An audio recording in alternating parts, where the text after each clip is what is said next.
Exténuée, Natalia Prado en termine avec le 10 000 mètres pour sa première compétition internationale sous le maillot Kagou.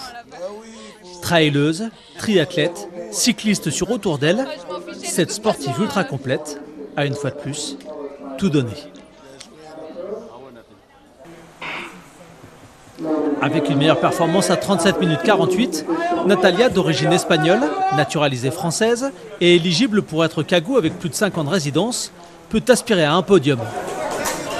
1,33 Elles sont 3 à s'échapper. Natania Tan des Mariannes du Nord ne va pas la lâcher d'une semelle dans le temple de la flamme des mini-jeux de Palau. 1 minute 30 au tour, c'est l'allure du duo de tête. Natalia a pris les commandes, mais aurait préféré aller un peu plus vite. Les 3 premiers tours, j'étais un peu lente par rapport à les temps que j'avais prévu. Du coup, je me suis dit, bon, tant pis, je fais ma course. Et je suis passée devant et j'ai de suite plus ou moins pris mon allure.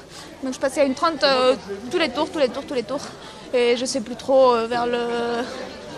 Quand il en restait 14, je crois. Elle est passée devant. Et je me suis dit, je garde mon allure, pas très envie d'exploser. Une attaque de Tan au moment où les 2 leaders doivent dépasser le plus gros de leurs adversaires. Pas de grosse inquiétude pour autant. Allez Nathalie, allez, il y a distance. Allez, reste 3 tours, c'est tout, allez. D'un coup, elle était sur des allures de 1,30, là elle est passée en 1,34. Ça commence à être dur, hein, c'est les 2 sortes à partir des 2 derniers kilomètres, mais on essaye de maintenir parce que souvent on veut s'atteler à ce qu'il y a devant, mais il faut faire attention à ce que derrière on ne revienne pas trop. Natania Tan, 24 ans, finit par remporter l'or en 38 minutes 3 secondes sur ce 10 000 mètres. Natalia Prado, de 8 ans son aînée, prend l'argent en 38 minutes 29. C'était plus ou moins ce que je venais chercher à faire à mes temps et essayer de prendre au moins une médaille. Premier jour d'athlétisme, première médaille, de bon augure pour la suite. En haltérophilie, 5e place hier pour Sylvain Duclos chez les moins de 79 kg. Une catégorie plus légère de 2 kg par rapport à celle dans laquelle il était inscrit au mini-jeu de Saipan, où il avait raflé 3 médailles de bronze.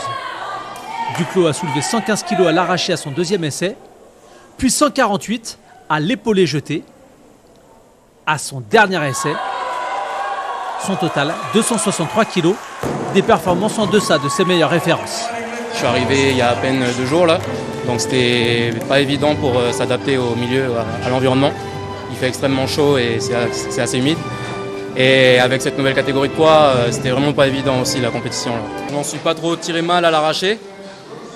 Et au clean and jerk, je me faisais un peu aspirer au niveau du jerk, du jeté. Donc, et voilà. C'était pas ce que j'attendais ou ce que j'espérais, mais c'est comme ça. Et je m'en tire pas trop mal, je fais 5e, je suis pas trop déçu. En moins de 79 kg, le concours a été remporté par le Kiribati Ruben Katautaou, avec 126 kg à l'arraché et 157 à l'épaulé jeté. Il est le frère d'un haltérophile olympique. Ruben, lui, avait pris l'argent aux Jeux de Samoa 2019 en moins de 67 kg. Nouvelle-Calédonie, la première.